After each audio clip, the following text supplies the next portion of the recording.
This is Will Davis with the Reporter, and here are the top stories in this week's newspaper.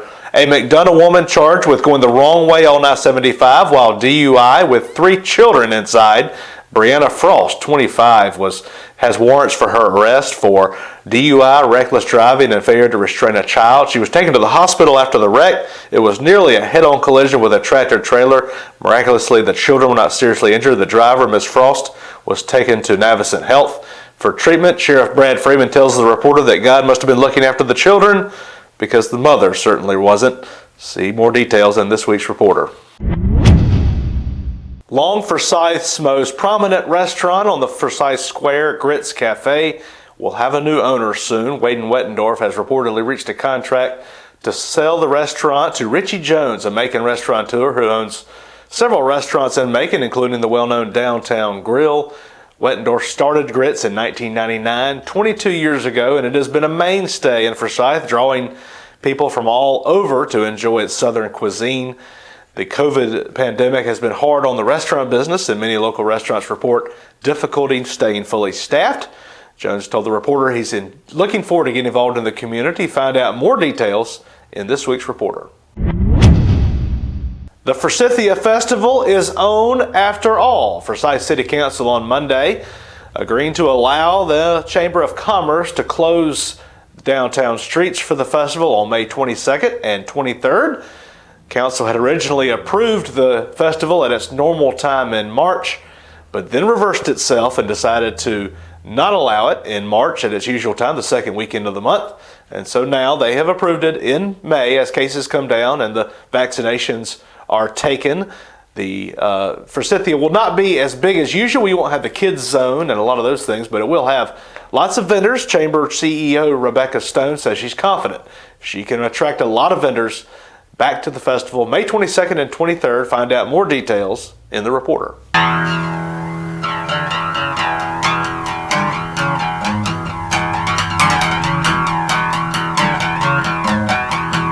I told you you're the best thing I ever saw.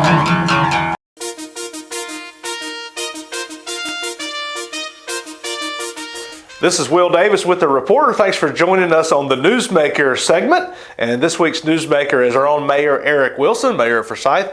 Eric, good to have you here. Good to be here, Will. Well, I think the one thing most people are talking about right now is the fact that we are going to have a Forsythia Festival.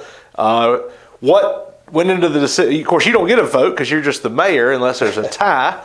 But why the delay and why now can we have it? What came into that decision, do you think? Well, you're correct. So it's Hello Yellow. We are going to have the Forsythia Festival May 22nd and 23rd.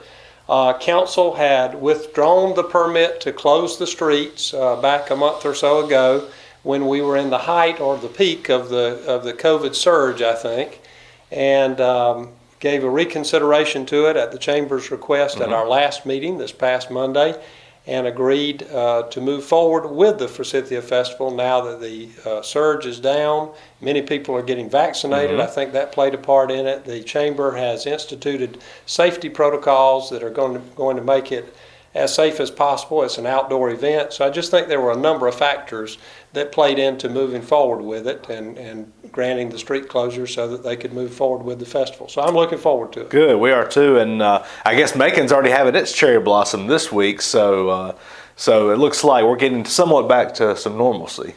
They are, and I think we'll get more and more of that as more people get vaccinated and, we keep moving forward. I think the whole thing is, to prevent the surge that overcrowds the hospitals, and that's really where we were a month or so ago, and we're not there now. The surge is down and things are moving along, but we still want to do the right things and keep the right safety practices so that we don't get back there. But I think Council felt comfortable that we could move forward with it. Well, one thing about having the Forsythia Festival in May is we know we won't have snow or freezing rain like some years in the past. So likely not, yeah. It's not very likely to, and the weather should be more stable, but warm, I would presume. Hopefully.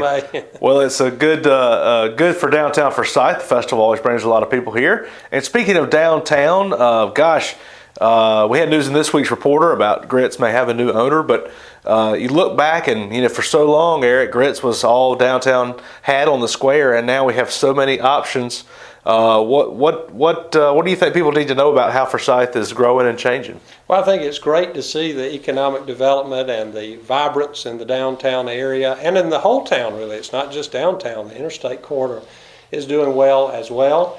And I think it's important to thank those people who have had the courage to invest in the city of Forsyth, and we appreciate what they've done. The city has wanted to position ourselves so that we are a business-friendly city. We've tried to make practices better in my administration, and the council has really bought into that, wanting to make things better so that businesses can come and do business here. We've got the First Step program, which has been very successful.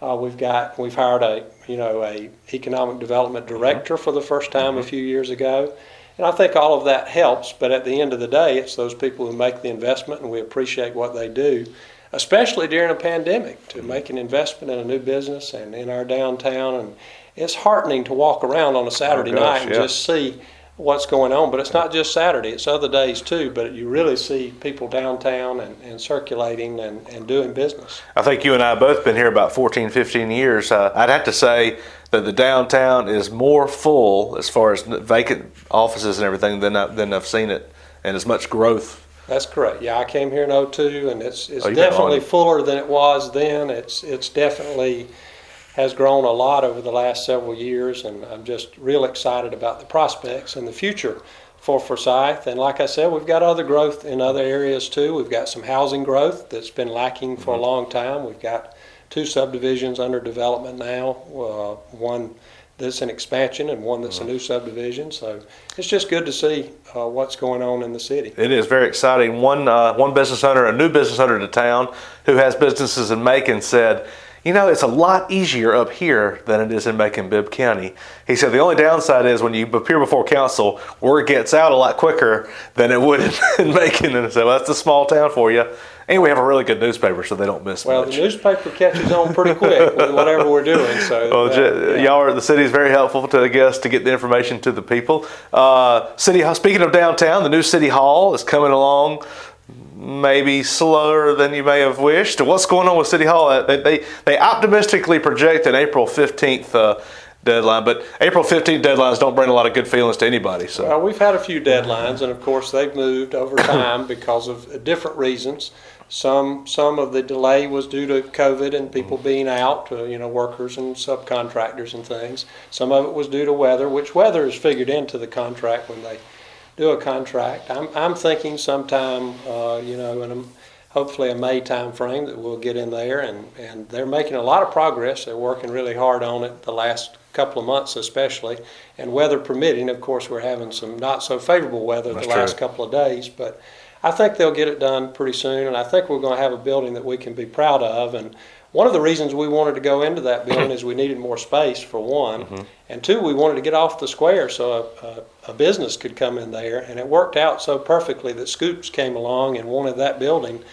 And I always tell people, folks look happier leaving there with an ice cream than after paying a bill at City Hall. That's right. But so we're just happy to have Scoops on the square and happy to be getting a new City Hall, and I think it's something the citizens will be proud of for a long time. Absolutely. A $5 million investment, I think. And it is. The last question, you mentioned housing and things coming along. Big issue coming up, I believe next month in April, the council is going to consider this apartment complex out behind Shoney's. What do people need to know about that, and what are your thoughts on if it's something y'all can approve? Yeah, still looking to hear more about it, and of course that's still working through the process. And I kind of reserve my opinions until I've had a chance to review everything. But it would be, I think, a 60 to 80 unit proposed apartment complex over off of Industrial Park Drive, so situated somewhere kind of back behind the convenience store there, beside Shoney's, for lack of a better way to describe where it is. And it would be an income base, not a Section 8 per se, but an income base very similar to the Brookwood apartments that are in town, or Brentwood apartments that are already in town. So it would be something similar to that. So it would just something that we'll look to hear from input on from those who are in the affected area, and kind of see how it moves forward. Well, stay tuned to the reporter to find out how that comes out, whether those are approved. And Mayor Eric Wilson, thanks for being our Newsmaker of the Week. and making your time available to us today. We appreciate it. Have a good one, everybody. Thanks for reading the Reporter. I'm Seth Berkebaugh, and this is the Monroe County Reporter Incident of the Week. Woman arrested for helping a fugitive for the second time. On March 9th, 2 deputies went to a house on Weldon Road to investigate a stolen car when they knocked on the door and then heard a window open and a loud thump. The deputies then ran to the back of the house where they saw a known fugitive fleeing on foot. He ran into the woods where the deputies later lost him. They returned to the front of the house and arrested the woman for hindering the apprehension of a fugitive. She was arrested for the same charge back in January for helping the same fugitive in the same home.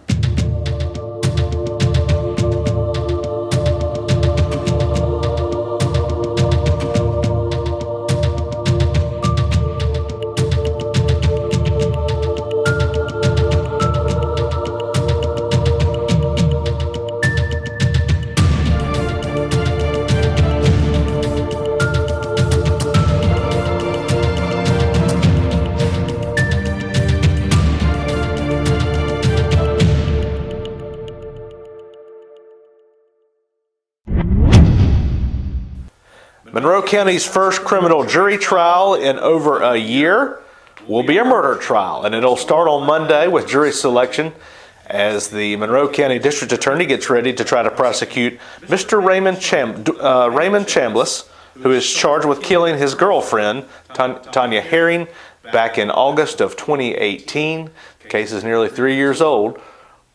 District Attorney Jonathan Adams said it won't be so much a whodunit. There's not much doubt in his mind about who did it, but as to whether it was self-defense. We'll follow it with the Reporter, so stay tuned for details. Here at the Reporter, we understand how important local businesses are to our community, so let us help promote your local business by putting you in front of our over 15,000 Facebook followers. We've got some great new rates for this new broadcast that we've got, so just give me a call or a text or an email and we'll get you set up.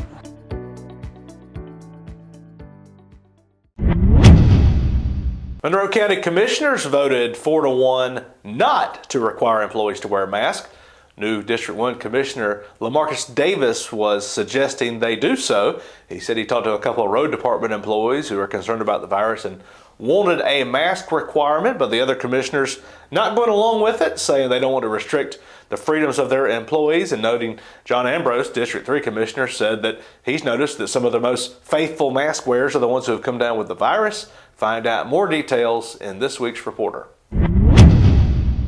Lots of sports in this week's Reporter, including a look at the Mary Persons Bulldog baseball team, which is off to a 12-2 start. Bulldogs having a great year under Coach Clay Mathis. Find out more. Plus the girls soccer team now 9-1-1. See more details on that, plus boys soccer, track, and even some Monroe County kids who are excelling at schools in Macon. All the details on sports and all the recreation football teams from the Monroe County Rec Department. If your child played football at the Rec Department, you need to check it out in this week's Monroe County Reporter. This is Will Davis with the Reporter here with Don Daniel. We're literally on the outside porch looking in at you, talking about the news of the week in the Monroe County Reporter. And Don, happy St. Patrick's Day to you as this week's edition hits the streets. By the way, yes, you've got on green, so I can't pinch you. I don't have any green. Pinch me. Ow! Ow! You pinch me. St. Patty's fulfill. Happy St. Patrick's Day. Happy to you too. Well, but the color of the week is yellow in Monroe County. We got some maybe good news from our city council. Yes, very good news. I thought it was very interesting is that of the city councilmen, 2 voted against it. 2 voted against the Forsythia Festival. And I was a little surprised at that. But the one that got me, Will, was the best one of the whole thing. Councilman Stroud wants to pay city workers who work the Forsythia Festival hazardous duty pay. Kind of like if you go into combat, if you're in the military. That's the only way I assume. Yeah. He wants to pay them hazardous duty because of them. Explain it to me. Maybe if we have a bad flu season, maybe the Reporter could offer us all hazard pay. That's right. For working in a flu season. I've got a better idea. Why doesn't the city pay everybody that's walking around the city hazardous pay? Oh, just people who visit the Just city? people who visit, just to say, hey, Just hand out money. hand out money, yeah. I mean, would our government ever just hand out money? Let's talk about the stimulus bill that just passed. Have you gotten yours yet? No. I haven't gotten money, but you can go on the IRS website and check and see where yours is. When you're 14, they call it the stimmies. When you go get your stimmy, man. Oh, jeez. And we got one of those the other night. we have a deal at the Reporter, folks. If you want to do a multi-year subscription and commit to the paper for 3 or 4 years, we'll do it for $1,400 right now, and we'll just take care of everything right there. How many years does that get you? Well, 2 weeks. Let's see, 1,400 divided by 40, so we're talking about 100 years. Oh, that's good. But let's go back. You can bequeath it to your children when you pass. We had something else. You had something else on the front page, and I got to give credit where credit's due. Wayne Wittendorf opened the Grits Cafe, and he set the standard, I think, for Forsyth as far as restaurants are concerned. Now, how many downtown restaurants do we have? They have prospered and multiplied, but he was the first in many years in the lean years of 09 and 08. And his building burned? And his building burned. It has survived and kept the downtown square afloat. So he has sold this longtime institution to Richie Jones, who's a very successful restaurateur in Macon.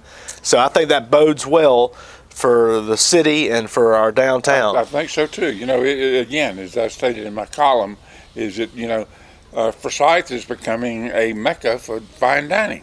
It's exciting to see. But you can still get a Whopper Diddly Doodly Mac. You can still hit Hamburger Hill and have all your fried feastings. Thanks for joining us here on the Outside Porch Looking In. Thanks to Don for hosting us. A little St. Patrick's Day Reporter get-together with corned beef and cabbage and potatoes. And Irish soda bread. The ultimate Irish meal. And a Guinness Stout. This is Baby's daddy. And this is Baby's granddaddy. And we're here to give you some advice. Dear Baby's daddy, I've been with my girl for 2 years, ever since we graduated from Mary Persons High School. I still can't get her to say yes. What can I do? Signed, still trying. Say yes to what? Dear Baby's daddy, I have lived in Forsyth a long time. I am still looking for a good man with no bad habits. Am I crazy? Signed, just wondering. Yes. Yes. Dear Baby's daddy, my boyfriend's gonna be 21 years old in a couple of weeks. What do you think he'd like for his birthday? You know what he'd like, but get him a tie anyway. Dear Baby's daddy, I have been with my baby's daddy for 6 years. He says he loves me, but he never talks about getting married. Do you think he is just with me for what he can get? Well, what's he getting? Got one for you this time, Baby's granddaddy. Oh yeah? Yeah, dear Baby's granddaddy. Okay. I am an elderly woman and my old man has started chasing young girls all around Monroe County. Oh. What should I do? Signed, he's old but bold. Well, Muchacho likes to chase cars too. But if he ever caught one, he wouldn't know what to do with it. This is Baby's daddy. And this is Baby's granddaddy. Signing off. During this pandemic, the Monroe County Reporter is committed to keeping everyone safe and healthy and stopping the spread of the virus. How? Well, did you know that the Reporter is not only a great newspaper, but also can be converted into a terrific mask that blocks out viruses and germs? Scientists have discovered that newspaper ink printed on paper makes it very difficult for viruses to penetrate through the paper to reach your mouth. So when you're done reading your favorite newspaper, wrap it around your face, slap on some tape, and you're ready to live again. Yes, when you subscribe to the Reporter for just $40 per year, you not only get a great read mailed to your home each week, you also get a new set of masks with the Monroe County Reporter.